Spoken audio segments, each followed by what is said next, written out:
Hello guys, this is me Zahid Hasan Palash. Welcome to my new blog. আমাদের সাথে সরাসরি যোগাযোগ করতে হলে আসতে হবে দত্তরহাট পুরো বাজার।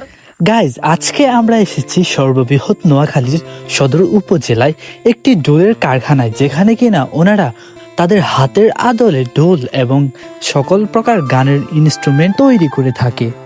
ওনার ব্যাপারে সকল বিশ্বস্ত তথ্য আজকে আপনাদেরকে আমি দেওয়ার চেষ্টা করব। মিউজিককে আরো উচ্চ লেভেলে নিয়ে যাওয়ার জন্য যে সকল ইনস্ট্রুমেন্টের প্রয়োজন তারা এখানে বিক্রি করে থাকে। বিশ্বস্ততার সাথে এই ব্যবসার বয়স প্রায় আজ থেকে 2 দশক। আপনারা চাইলে আমাদের সাথে যোগাযোগ করতে পারেন। আমরা সব নতুন পুরান মেরামত করি, নতুন বিক্রি করি, বানাই, নিতে পারবেন আমাদের থেকে। গানের বিভিন্ন সুর মানুষের হৃদয়ে অন্যরকম ভাবে জায়গা করে নেয় এবং তার জন্য প্রয়োজন বিভিন্ন ধরনের ইনস্ট্রুমেন্ট। আর ইনস্ট্রুমেন্টের জন্য আসতে হবে আপনাদেরকে দত্তেরহাট পশ্চিম বাজার। নাম শুভ দাস। গাইস, ওনাদের মন মানসিকতা এবং আচরণ সবকিছুতে আমিও অনেকটাই সন্তুষ্ট।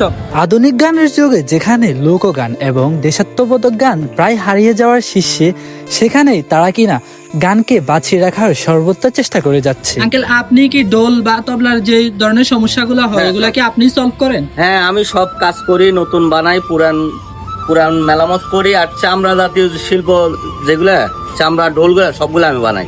সর্বনিম্ন কত টাকা হলে একটি তবলা মানুষ ক্রয় করতে পারবে? সর্বনিম্ন 5,500 টাকা, আর সর্বোচ্চ 15,000, 16,000, 18,000 সব রকমের আছে। এটা কি সেট হিসেবে? হ্যাঁ, সেট হিসাবে দুইটা। এক সেটে কয়টা? একটা ব্যাগ, বিড়া সহ দুইটা। আপনারা কি এটার সাথে কি ব্যাগ বা যত যা লাগে সবকিছু দিয়ে হ্যাঁ, থাকেন? দিয়ে দেই। ব্যাগ, হাতুড়ি, বিড়া এগুলা দিয়ে দেই। আপনাদের দোকানের নামটা কি জানি? মৃদঙ্গ ভান্ডার। ওনাদের পূর্বপুরুষদের দেখানো রীতিনীতি অনুযায়ী ওনারা সেই আগের মতোই গিটার বা সকল প্রকার বাদ্যযন্ত্র মেরামত করে থাকে। যদিও বা আমি দোতারা বাজাতে পারি না, কিন্তু ওনাদের রিকোয়েস্টে আমিও একবার নিয়ে বাজানোর ট্রাই করেছি। ভাই, আপনাদের ব্যবসাটা আজকে কত বছর ধরে? এটা এখানে প্রায় 22 বছর। 22 বছর। এটা কি আপনাদের মানে পূর্বপুরুষ যারা ছিল ওনাদের ঐতিহ্যের আদলে তৈরি করা নাকি? হ্যাঁ, ওনাদেরও। আমার যখন অবসর সময় থাকে তখন যারা এই সকল ঐতিহাসিক কাজ নিয়ে ব্যস্ত থাকে, ওই সকল মানুষের সাথে কিছু সময় ব্যয় করতে ইচ্ছে হয়। সেই ইচ্ছা থেকেই আজকে মূলত এই ব্লগটি করা। আপনারা যদি কেউ বাদ্যযন্ত্রজনিত সকল এক্সেসরিজ নিতে চান তাহলে ওনাদের সাথে যোগাযোগ করতে পারেন। আর আজকের ব্লগটি এখানে সম্পূর্ণ করা হলো। টাটা।